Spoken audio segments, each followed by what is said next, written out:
कहानी की शुरुआत होती है और हमें एक आवाज सुनाई देती है। हमें अरबों साल पहले जिंदगी दी गई, तो हमने उसका क्या किया। अब हम लूसी नाम की एक लड़की को देखते हैं जो अपने दोस्त के साथ खड़ी थी। वो उसको एक बैग दिखाता है और कहता है तुम्हें ये उस होटल के अंदर जाकर एक आदमी को देकर आना होगा, जिसके बदले में हमें $1000 मिलेंगे। लूसी कहती है इतने कम पैसों में मैं ये काम नहीं करूँगी। जब लूसी उसे मना कर देती है तो अब वो उस सूटकेस को एक हथकड़ी के साथ लूसी के हाथ पर बांध देता है और उसे अंदर जाने का कहता है। उसे भी अब अपने दोस्त की बात को मानना पड़ता है। वो होटल के अंदर आ गई थी और रिसेप्शन पर आकर उस आदमी के बारे में पूछती है जिसका नाम मिस्टर जैन था। तभी वहाँ पर कुछ लोग आते हैं जो लूसी के दोस्त को होटल के दरवाजे पर ही गोली मार देते हैं और लूसी को पकड़कर अपने साथ एक होटल के कमरे में ले आए थे। वहीं पर मिस्टर जैन आता है जिसके हाथ खून में भरे हुए थे। वो आकर अपने हाथ धोता है और लूसी से पूछता है बताओ इस सूटकेस में क्या है। लूसी उसे देखकर घबरा गई थी और रोने लगती है। कहती है मैं नहीं जानती इसमें क्या है, मुझे तो सिर्फ मेरे दोस्त ने आपको ये सूटकेस देने का कहा था। अब वो उस सूटकेस का कोड बताकर छुप जाते हैं और लूसी से उसे खोलने का कहती है। वो पूछती है क्या है इसमें, कोई बॉम्ब है। जैन कहता है हो सकता है, मुझे तुम्हारे दोस्त पर बिल्कुल भरोसा नहीं, वो कुछ भी कर सकता है। लूसी को बहुत डर लग रहा था, वो उसे खोलने से मना कर देती है। जैन के आदमी जब उस पर गन करते हैं तो बेचारी डर कर कहती है वेट रुको मैं खोलती हूँ। अब वो उस सूटकेस को कोट लगाकर जब खोलती है तो उसमें से 4 नीले कलर के पैकेट खुलते हैं जो किसी तरह का ड्रग था। अब उस ड्रग को टेस्ट करवाने के लिए जैन के लोग एक आदमी को लाते हैं। जब वो उस ड्रग को सुनता है तो वो अजीब हरकतें करने लगता है और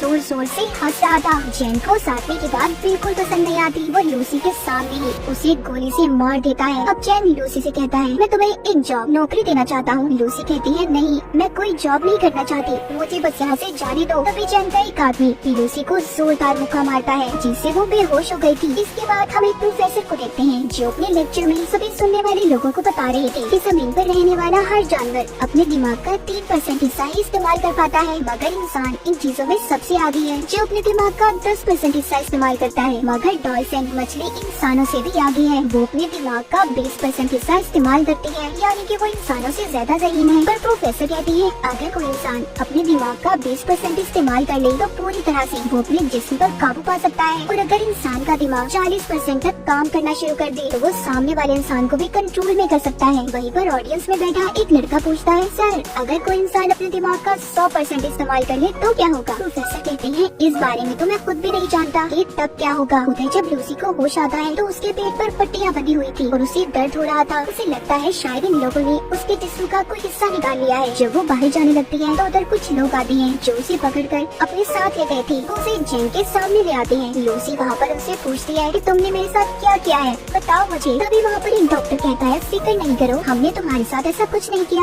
बस तुम्हारे पेट को काट कर उसमें ड्रग्स के पैकेट को रख दिया है। अब वहाँ पर 3 और आदमियों को भी लाया जाता है जिनके पेट में इसी ड्रग को रखा गया था। दरअसल इन चारों को ये ड्रग अलग अलग जगह पर डिलीवर करना था और अगर इनमें से किसी ने भी चालाकी करने की कोशिश की तो इनकी फैमिलीज को मार दिया जाएगा। जैन के आदमी इन लोगों के मुँह पर कपड़ा डालकर इन्हें ले जाते हैं। इसके बाद लूसी खुद को एक बंद कमरे में पाती है जहाँ पर वो आदमी था जिसके लिए लूसी उस ड्रग को लेकर आई थी, मगर वो उसके साथ बदतमीजी करने की कोशिश करता है। जब वो उसे मना करती है तो वो आदमी अब लूसी को मारने लगा था। वो उसे नीचे गिराकर उसके पेट में जोर जोर से टांगे मारता है, जिस वजह से लूसी के पेट में जो पैकेट था वो फट जाता है और ड्रग उसके खून में शामिल हो गया था। उस ड्रग के खून में शामिल होने की वजह से लूसी के जिस्म में अजीब होने लगा था। वो तड़पने लगती है और उसका जिस्म हवा में उड़ रहा था। जब उसको होश आता है तो लूसी अब नॉर्मल हो गई थी। वो पहले जैसी लूसी नहीं रही थी। जब वो आदमी दोबारा से उसके पास आता है जो पहले उससे बदतमीजी करने की कोशिश कर रहा था तो अब वो उसे खूब मारती है और उस जगह से बाहर आ गई थी। वो बाहर आकर वहाँ पर सभी बैठे हुए लोगों को मार देती है। इस लड़ाई में लूसी को भी एक गोली लग गई थी, मगर वो बड़े ही आराम से उस गोली को अपने जिस्म से अपने ही हाथ से बाहर निकाल देती है। दिखने में ऐसा लग रहा था कि जैसे उसे कोई डरते महसूस ना हो। अब लूसी उस जगह से बाहर निकलकर कुछ और लोगों को अपने गन से मार देती है और फिर टैक्सी लेकर हॉस्पिटल पहुंचती है जहां पर कुछ डॉक्टर एक मरीज का ऑपरेशन कर रहे थे। वो स्क्रीन पर जब उस मरीज के दिमाग को देखती है जिसके बाद उसे गोली मार देती है और डॉक्टर से कहती है कि ये आदमी वैसे भी मरने वाला था, मगर लूसी कैसे जानती थी कि वो मरने वाला है। शायद इस पर उस ड्रग का असर था और इसका दिमाग अब 20% काम कर रहा था। वो डॉक्टर पर गन करके कहती है कि मेरे पेट में ड्रग का पैकेट है, जल्दी से मेरा ऑपरेशन करो और ड्रग को बाहर निकालो। डॉक्टर गन को देखकर डर जाता है। उसके पास लूसी की बात को मानने के अलावा कोई और रास्ता नहीं था। जिसके बाद लूसी अपनी मॉम को फोन करती है और कहती है कि मॉम मैं सब कुछ महसूस कर पा रही हूँ, ये हवा, जमीन की आवाज, अपने अंदर की आवाज, सब कुछ, यहाँ तक कि मुझे अपने बचपन की सारी बातें याद है कि कैसे मैं बड़ी हुई। लूसी अपनी मॉम से बात करती रोने लगी थी और उनका शुक्रिया करती है कि उन्होंने उसे इतना प्यार दिया। डॉक्टर अब उसका ऑपरेशन करते हैं। उन्होंने एक पैकेट को उसके पेट से बाहर निकाल लिया था कि इतना सारा CPH4 ड्रग, वो भी इतनी मिकदार में। डॉक्टर ये सोचकर हैरान और परेशान थी कि लूसी के जिस्म में अगर ये ड्रग शामिल हो गया है तो वो अब तक कैसे जिंदा है। लूसी डॉक्टर से कहती है कि मैं ज्यादा देर जिंदा नहीं रह सकती। वो अब ठीक होकर जैंग के पास वापस जाती है और उसके सभी आदमियों को एक एक करके मार देती है। फिर उसके बाद वो जैंग के पास जाकर उसके दोनों हाथों में चाकू को मारकर उससे पूछती है कि मुझे बताओ बाकी के आदमी कहाँ पर हैं जिनके पेट में तुमने ड्रग को रखा था। मगर जैंग जब उसको कोई जवाब नहीं देता तो वो अब उसके दिमाग को पढ़ने लगती है, जिससे लूसी को उन आदमियों की लोकेशन के बारे में पता चल गया था जहाँ पर उन्हें भेजा गया था। दरअसल लूसी का दिमाग उस ड्रग की वजह से हद से ज्यादा काम कर रहा था। वो यहाँ तक ये भी देख सकती थी कि कैसे दरख्त जमीन से उगते हैं और कैसे अपनी खुराक लेते हैं। अब लूसी अपने एक दोस्त के घर जाती है जहाँ पर वो उसका लैपटॉप इस्तेमाल करके उस प्रोफेसर के बारे में पता करती है जो हमने कहानी के शुरू में देखा था, जो दिमाग के ऊपर लेक्चर दे रही थी, जिनका नाम सैमुअल था, जो पिछले 20 सालों से इंसानी दिमाग के ऊपर रिसर्च कर रहे थे। वो उनके बारे में सब पता करके उन्हें कॉल करती है। लूसी उन्हें बताती है कि मैंने आपकी वेबसाइट पर 7000 पेजेस को पढ़ लिया है, मैंने पूरी रिसर्च पढ़ी है जो मुझे जुबानी याद है। लेकिन प्रोफेसर सैमुअल को उसकी बातों पर जरा भी यकीन नहीं था। तभी अगले ही पल लूसी प्रोफेसर सैमुअल की टीवी स्क्रीन पर होती है क्योंकि उसने अपने दिमाग का 28% इस्तेमाल कर लिया था। वो अब सभी इलेक्ट्रॉनिक्स चीजों को कंट्रोल में कर सकती थी। लूसी उन्हें बताती है आपने अपनी रिसर्च में जो कुछ भी लिखा है सब कुछ सही है, मेरे दिमाग में बहुत सी बातें हैं, मैं इनका क्या करूँ, मैं बहुत कुछ जानती हूँ। तो प्रोफेसर सैमुअल कहती है फिर तो तुम्हें ये सब बाकी लोगों को भी बताना चाहिए। लूसी अब प्रोफेसर सैमुअल से मिलना चाहती थी। सबसे पहले वो बेस बदलकर एयरपोर्ट पर जाती है जहाँ पर उसे वो आदमी मिलते हैं जिनके पेट में जंगली ड्रग्स को रखवाया था। वो इस बारे में पुलिस को बता देती है और साथ ही उनकी स्क्रीन पर उनकी तस्वीरों को भी भेज दिया था। पुलिस जिसके बाद अपना काम शुरू करती है और उन लोगों को पकड़ लेती है। लूसी ने अब अपने दिमाग का 40% इस्तेमाल कर लिया था। उसके जिस्म में जो सेल्स थी वो टूटने लगते हैं और उसकी चीजें जल रही थी। वो सबसे छुपकर खुद को वॉशरूम में बंद कर लेती है और जल्दी से ड्रग के पैकेट को निकाल कर लेने लगी थी। इसको खाते ही वो बेहोश हो जाती है। जब उसको होश आता है तो वो खुद को हॉस्पिटल में पाती है। वो अपने दिमाग का अब 50% इस्तेमाल कर पा रही थी। वहाँ पर पुलिस भी आ जाती है जो लूसी को गिरफ्तार करने आई थी। मगर लूसी अपनी ताकत का इस्तेमाल करती है। उसने इंस्पेक्टर के अलावा वहाँ पर जितने भी पुलिस वाले थे सबको बेहोश कर दिया था। जैसे कि प्रोफेसर सैमुअल ने बताया था कि जब इंसान 40% से ज्यादा अपने दिमाग का इस्तेमाल करेगा तो वो दूसरों पर भी काबू पा सकता है। और लूसी के साथ भी ऐसा ही हो रहा था। उसके साथ ऐसा इसलिए था कि जैसे जैसे वो ड्रग की मिकदार को अपने जिस्म में बढ़ा रही थी उसका दिमाग ज्यादा से ज्यादा काम कर पा रहा था।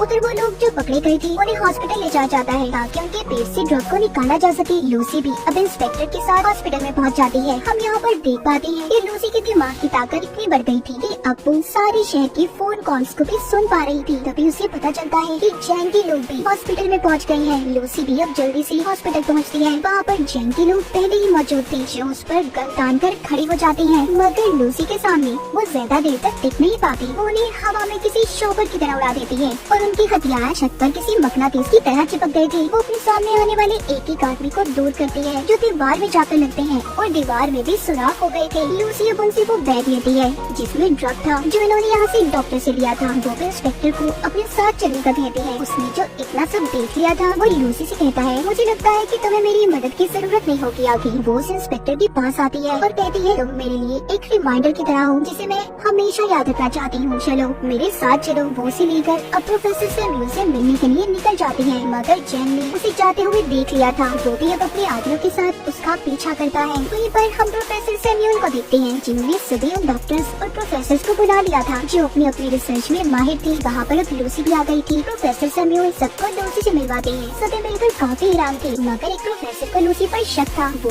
उसको पकड़ कर उसके बारे में बताती है। कहती है कि जब तुम्हारी बेटी 6 साल की थी तो उसकी मौत कार एक्सीडेंट की वजह से हुई। ये सुनकर वो हैरान हो गई थी क्योंकि इस बारे में आज तक कोई भी नहीं जानता था और इसी वजह से सभी लूसी पर यकीन करने लगे थे। वो सभी को वहाँ पर वो जानकारी देने लगती है जिसके बारे में वो सब कुछ जानती थी। वो अपने जिस्म में म्यूटेंट्स को भी बदलने लगती है। कभी उसका हाथ किसी चुड़ैल की तरह खतरनाक तो कभी एक हाथ को वो 2 हाथों में बदल रही थी। ये देखकर सभी हैरान थे। लूसी कहती है कि हमें हमेशा सिखाया गया है 1+1 2 होते हैं। दरअसल नंबर होते ही ही नहीं है। ये नंबर्स तो इंसान ने खुद को समझाने के लिए बनाए हैं ताकि उन्हें चीजें आसानी से समझ आ जाए। प्रोफेसर सैमुअल कहते हैं कि अगर दुनिया मैथमेटिक्स रियाजी पर नहीं चलती तो फिर कैसे चलती है। लूसी उन्हें समझाती है कि एक गाड़ी है जो बहुत तेज चल रही है और चलते चलते वो इतनी तेजी से चलने लगी कि दिखना ही बंद हो जाए। वो नजर तो नहीं आएगी पर चल रही होगी। असल में सिर्फ एक वक्त की जरूरी है। टाइम, वक्त के बगैर हमारा कोई वजूद नहीं। तभी वहाँ पर जैन और उसके लोग आ जाते हैं। उन्होंने बिल्डिंग को चारों तरफ से घेर लिया था। इंस्पेक्टर लूसी से कहता है हम ज्यादा देर तक उनको नहीं रोक पाएंगे। लूसी अब अपने जिस्म में MPH-4 ड्रग की ड्रिप को लगवा लेती है जो कि हॉस्पिटल से लेकर आई थी। वो प्रोफेसर को कहती है कि मैं एक कंप्यूटर बनाऊंगी और अपनी सारी जानकारी उसमें महफूज कर दूंगी। फिर जिसके बाद आप उसे एक पेन ड्राइव में स्टोर कर लेना जो आगे की जिंदगी में इंसानों की भलाई के लिए काम आ सकता है। प्रोफेसर जानते थे कि इतनी ज्यादा ड्रग्स की डोज लेने के बाद लूसी बच नहीं पाएगी। लूसी भी इस बात को जानती थी मगर अब वो खुद को सेक्रीफाइस कुर्बान करने के लिए तैयार थी। वो अपने दिमाग के 70% हिस्से को इस्तेमाल करती है जिसके बाद वो कमरे में मौजूद सभी मेटल्स और एनर्जी का इस्तेमाल करके एक बहुत बड़ा कंप्यूटर तैयार करती है जिसके अंदर वो अपनी सभी जानकारी को स्टोर करने वाली थी। और फिर वो अपने दिमाग का 80% हिस्सा इस्तेमाल करके एक कंप्यूटर तैयार करती है जो इस तरह की नॉलेज जानकारी को स्टोर कर सकता था। लूसी अपने दिमाग को इस हद तक इस्तेमाल कर लेती है कि वो वक्त के दूसरे हिस्से में भी पहुंच गई थी, यानी कि वो टाइम ट्रेवल भी कर सकती थी। इसके बाद वो हजारों साल पीछे जाकर जमीन पर जब डायनासोर थे वहाँ पर पहुँच जाती है। जब वो उस वक्त से थोड़ा और पीछे जाती है तो वो उस वक्त में पहुँच गई थी जब इंसान का कोई वजूद ही नहीं था, सिर्फ चंद ही एक इंसान थे मगर वो भी जानवरों के रूप में। अब लूसी वापस आती है। जैसे जैसे वो अपने दिमाग का इस्तेमाल कर रही थी उसका जिस्म गायब होता जा रहा था। जब वो 99% अपने दिमाग का इस्तेमाल करती है तो आसमान पर उस वक्त में पहुंच जाती है जब जमीन का ये हिस्सा बना था। वहाँ पर अब जैन भी आ गया था। इससे पहले वो लूसी को मारता वो अपने दिमाग का 100% हिस्सा इस्तेमाल करके गायब हो गई थी। वहीं पर इंस्पेक्टर आ जाता है जिसने अब जैन को मार दिया था। लूसी प्रोफेसर को आकर पेन ड्राइव देती है जिसमें उसने अपने दिमाग के सारे डाटा को स्टोर कर दिया था। इंस्पेक्टर पूछता है लूसी तुम कहाँ पर हो? तभी उसके फोन पर मैसेज आता है आई एम एवरीवेयर, मैं हर जगह पर हूँ। कहानी के आखिर में हम वही आवाज को सुन पाते हैं जो हमने कहानी के शुरू में सुनी थी कि अरबों साल पहले हमें जिंदगी दी गई मगर हमने उसके साथ क्या किया, क्या समझा अपनी जिंदगी को। हमें एक बहुत ही एडवांस कंप्यूटर दिया गया है और वो है हमारा दिमाग। मगर हम पैसे कमाने के लिए अपने जिस्म का तो इस्तेमाल करते हैं मगर अपने दिमाग को कोई समझ पाता है। और इसी के साथ इस मूवी की कहानी यहीं पर खत्म हो जाती है।